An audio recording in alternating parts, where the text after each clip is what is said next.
जाते थे तो महिला लोग बोलती थी कि उस गांव में कट रहा है, इस गांव में कट रहा है, आप लोग कुछ नहीं करते हैं, नहीं काटेंगे तो क्या खाएंगे, चूल्हा कैसे चलेगा मेरा। लेकिन हम लोग बता रहे थे उनको कि देखिए आपको सरकार योजना दे रही है, पैसा दे रही है, गैस दे रही है, आप इसको काटेंगे तो अगला पीढ़ी दिक्कत होगा। जोहार, मैं आपका MS अमन और वन बचाओ अभियान का एक टीम के जरिए से शुरुआत किया गया वन को लेकर के, जागरूकता को लेकर के ग्रामीण तक वन की महत्वपूर्णता को पहुंचाने का प्रयास किया गया।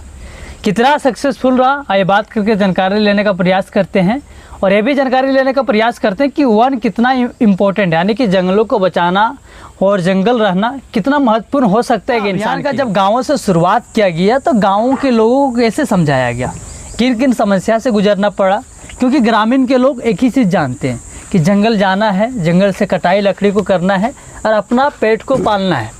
लेकिन जब ये अभियान का शुरुआत हुआ तो बहुत ही सक्सेसफुल रहा, बोल सकते हैं कि ना के बराबर में जंगल कटाई होने लगी, यानी बहुत रुक गई। आइए मेरे साथ राजेश जी मौजूद हैं, जानकारी लेने का प्रयास करते हैं कि जंगल बचाओ अभियान का शुरुआत किया गया तो कितना बदलाव देखने को मिला और कैसे गाँवों में ये समस्या को लेकर के जागरूक हुआ, यानी कि जंगल को लेकर के जागरूक हुआ। सबसे पहले आपका स्वागत है और बताइएगा। जी, सबसे मेरे तरफ से द जोहार न्यूज़ चैनल का पुनः स्वागत है, क्योंकि आप लोग ये जो कड़ी धूप जो देख रहे हैं, धूप में घर से लोग निकलने नहीं चाह रहे हैं, लेकिन आप हमारा टीम के साथ आए, इसके बहुत बहुत धन्यवाद।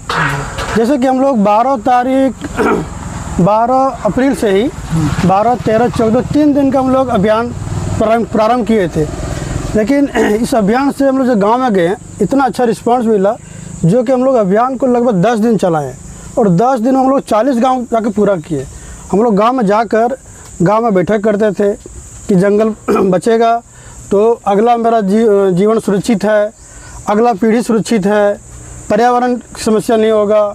अब देखें मैं कोरोना महामारी में जो शहर में जो व्यक्ति रहते थे उसको कितने लोगों की मृत्यु हो गया और गांव में कोई असर नहीं हुआ।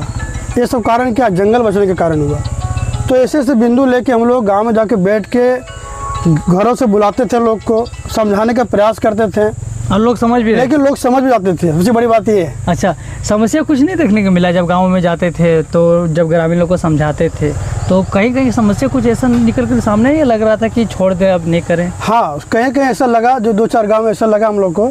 जाते थे तो महिला लोग बोलती थी कि उस गांव में कट रहा है, इस गांव में कट रहा है, आप लोग कुछ नहीं करते हैं, नहीं काटेंगे तो क्या खाएंगे, चूल्हा कैसे चलेगा मेरा। लेकिन हम लोग बता रहे थे उनको कि देखिए आपको सरकार योजना दे रही है, पैसा दे रही है, गैस दे रही है, आप इसको काटेंगे तो अगला पीढ़ी दिक्कत होगा।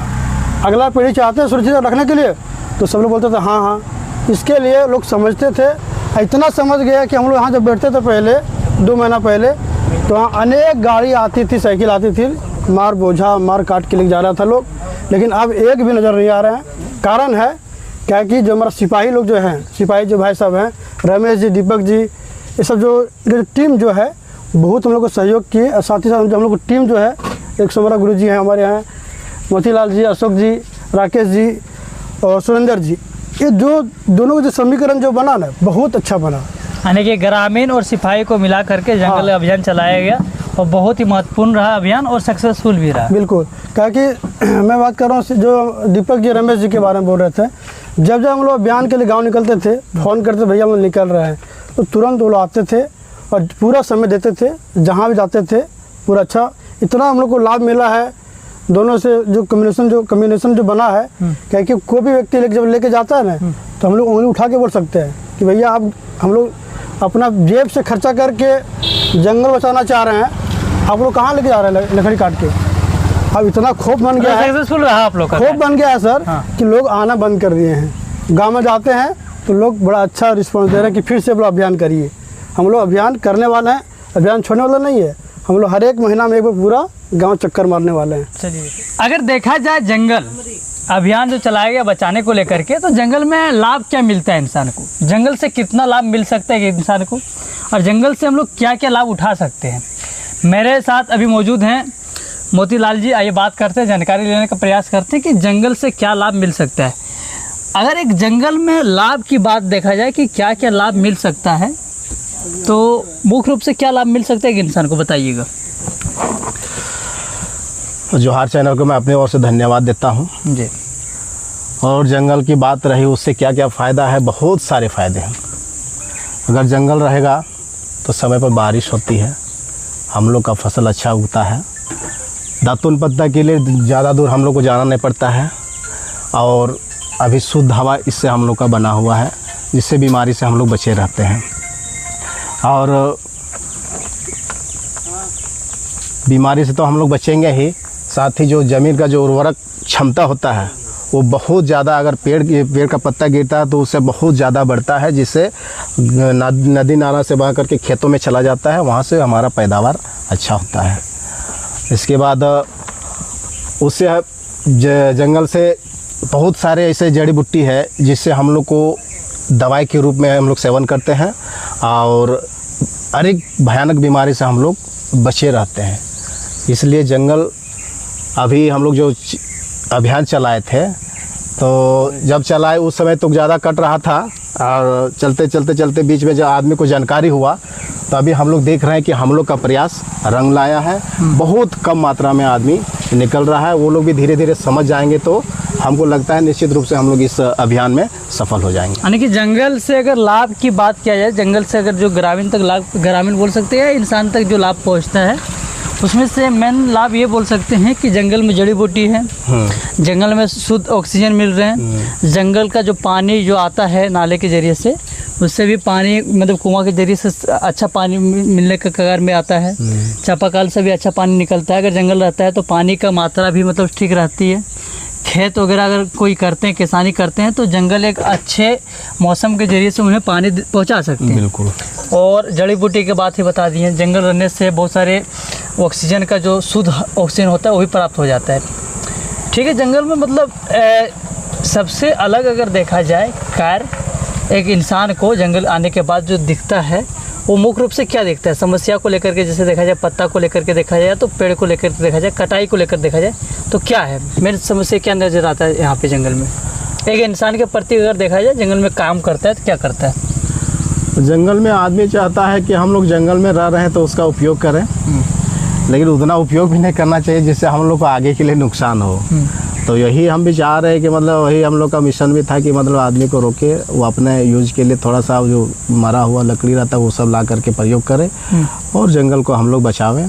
और ये सक्सेसफुल भी और ये सक्सेसफुल हो जाएगा। चलिए, धन्यवाद। हालांकि ये खुरछुटा वन क्षेत्र है ना, और खुरछुटा वन क्षेत्र में दूरी अगर देखा जाए तो एक तरफ बताया जाता है कि मधुपुर तक लंबाई इसका फैला हुआ है, एक तरफ इधर बिहार साइड है, और इधर बताया जाता है कि बहुत चतुर साइड बहुत लंबा दूरी तक जंगल फैली हुई है। लेकिन ये खुरछुटा वन क्षेत्र का जो समस्या है जंगलों के अंदर, वो क्या क्या समस्या, क्या नज़र आता है आपको, बताइएगा। ये सबसे पहले आपके जोहार चैनल को वन बचाओ जन जागृति अभियान के तमाम सदस्य की ओर से ढेर सारी शुभकामनाएं। आपने हमारे इस वन बचाओ अभियान में अपना कदम हमारे साथ बढ़ाए हैं, इसलिए आपको भी धन्यवाद। ये खुरछुटा वन क्षेत्र जो है समस्या से घिरा हुआ फिलहाल। सबसे पहले तो जो वनरक्षी हुआ करते थे बहुत दिन अदालत थे, कुछ साल पहले इसकी बहाली हुई है। जितनी बहाली होनी चाहिए उतने नहीं है।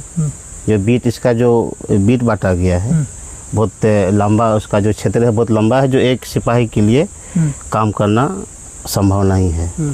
साथ में ये अगल बगल के लोगों का जो एक मनोभावना हो गया कि ये जंगल ही हमारी संपत्ति है, इसी से काट करके, इसी का उपयोग करके हम अपना भरण पोषण करेंगे, ये अवधारणा बना हुआ था। तो इससे कुछ जंगल का कटाई ज़्यादा हो रहा था। तो इसी को देखते हुए हम लोगों ने एक निर्णय लिया। यही वो जगह है जो नर्सरी नाम से विख्यात है, जो बेंगाबाद प्रखंड में आता है। हम लोगों ने एक, हमारे सर हैं रिटायर्ड शिक्षक हैं, राजेश जी हैं, मोतीलाल जी हैं, हम लोगों ने मिलकर एक योजना बनाई कि क्यों ना हम इस जंगल को बचाने के लिए एक कदम बढ़ाएं। हमारी छोटी से प्रयास से अगर इस खुरछुटा वन क्षेत्र को बचा लेते हैं तो हम लोगों के लिए बहुत बड़ी कामयाबी होगी।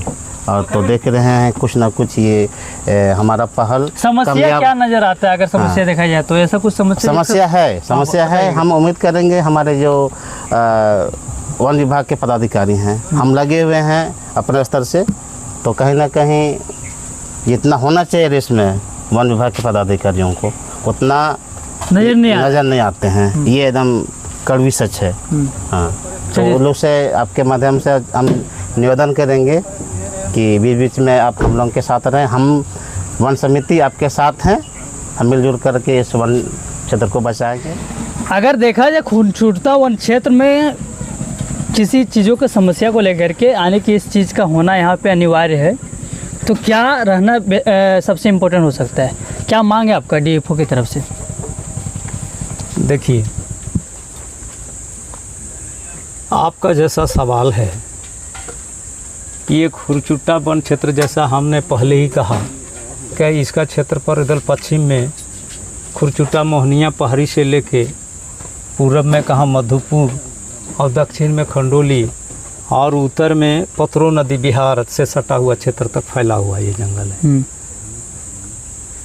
और यहाँ के लोगों का, खास करके ये जंगल क्षेत्र के लोगों का जीविकोपार्जन का भी साधन जंगले है। बहुत ऐसे लोग हैं जो जंगल के आसपास में जो रह रहे हैं, वो लोग इसी पर अपना जीविकोपार्जन का साधन बना के रखा है। तो ये एक बड़ी समस्या है। लोगों को कैसे समझाया जाए और कैसे जंगलों को बचाया जाए, इस विषय में जब हम लोग गांव घूमते हैं तो बहुत सारे लोग ये सवाल खड़ा करते हैं कि आखिर हम लोग करेंगे क्या करेंगे। हम लोग के लिए कुछ रोजगार चाहिए, कुछ काम चाहिए, तो कुछ मिलता नहीं है। इसलिए हम लोग जंगल में दातुन पत्ता अपना काम करते हैं, इससे अपना जीविका चलाते हैं। तो यहाँ कुछ ऐसा होना चाहिए, काम धंधा के लिए भी कुछ आप लोग व्यवस्था कीजिए, जंगल हम लोग नहीं जाएंगे। तो ये प्रयास लोगों को समझाते हैं कि देखो भाई, सब चीज़ का व्यवस्था हो जाएगा, समय आएगा सब चीज़ का व्यवस्था होगा। पहले आप समझिए, जंगल हमारा बहुत बड़ा संपत्ति है, इसको बचाना है। ये बचेगा, हम बचेंगे, जंगल बचेगा, हम सुरक्षित रहेंगे। जंगल बचेगा, आप लोग सुरक्षित रहेंगे। बहुत बड़ा चीज़ है। कितना जीव जंतु, जंगलों में बहुत सारा जानवर है। आप जान के हैरान हो जाएंगे कि ये छोटा सा जंगल नहीं बल्कि बहुत बड़ा जंगल है। इसमें अभी बहुत सारा जानवर हैं। सुअर है, भेड़िया है, सियार है, लकड़बग्घा है, हिरन है, नील गाय है, क्या क्या नहीं है, बहुत सारे जानवर हैं। और कहीं जानवरों को पीने के लिए पानी की व्यवस्था नहीं है। तो उसके विषय में भी सोचते हैं कि जंगल में छोटा छोटा चेक डैम जैसा भी बना रह जाता जंगल में, तो उन जानवरों को पीने के लिए पानी हो जाता। और जंगल के इर्द गिर्द रहने वाले लोगों के लिए तालाब उलाब होना चाहिए, बड़ा तालाब होना चाहिए। ये सब लोग अपना खेती बाड़ी भी करते और अपना जीविकोपार्जन का भी साधन बना लेते। और एक ठो है चंदवा पहरी। चंदवा पहरी यहाँ है, टावर बना हुआ, ब्रिटिश समय में बना हुआ है। वो अभी जर्जर अवस्था 1946 में बना है, आज़ादी से पहले। तो जर्जर अवस्था में हम चाहेंगे, वन विभाग से मेरा ये रिक्वेस्ट रहेगा, अनुरोध रहेगा कि कम से कम ये टावर को बनवा देते तो बहुत सहूलियत होती जंगलों को देखने के लिए। कितना पर्यटक आते हैं जंगल का आनंद लेने के लिए, उसमें चढ़ते हैं तो अभी कुछ भी हादसा हो सकता है। इसलिए ये बहुत ज़रूरी है ये टावर बन जाए। चलिए, बहुत बहुत धन्यवाद। तो एक बात लेकिन ऐड कर देना चाहता हूँ कि ये जो चंदवा पहरी जो है सिक्योरिटी टावर के नाम से जाना जाता है, चंदवा पहरी के नाम से जाना जाता है। जो सिक्योरिटी टावर है ये आज़ादी से पहले 1946 में बनाया गया था बख्शी बाबू के द्वारा, ऐसा ग्रामीण लोग का कहना है। और इनकी स्थिति का अनुमान लगा सकते हैं कि जब भी कोई ग्रामीण वहाँ पहुँचते हैं तो वहाँ पे जाने से पहले 50 बार सोचते हैं कि चढ़े या नहीं चढ़े। लेकिन लोग आनंद लेना चाहते हैं, जंगल का नज़ारा देखना चाहते हैं और ये भी देखना चाहते हैं कि जंगल की कटाई कहाँ तक हो रही है। जंगल की जो टीम है वहाँ जाने के बाद ही देख सकते हैं, क्योंकि वहाँ पहुँचने के बाद, वहाँ चढ़ने के बाद पूरी जंगल की दूरी स्पष्ट दिखाई देती है। तो सिक्योरिटी टावर का निर्माण फिर से होना चाहिए, बनना चाहिए, या तो मरम्मत होना चाहिए। बने रहे जोहार के साथ, मैं आपका MS अमन। धन्यवाद।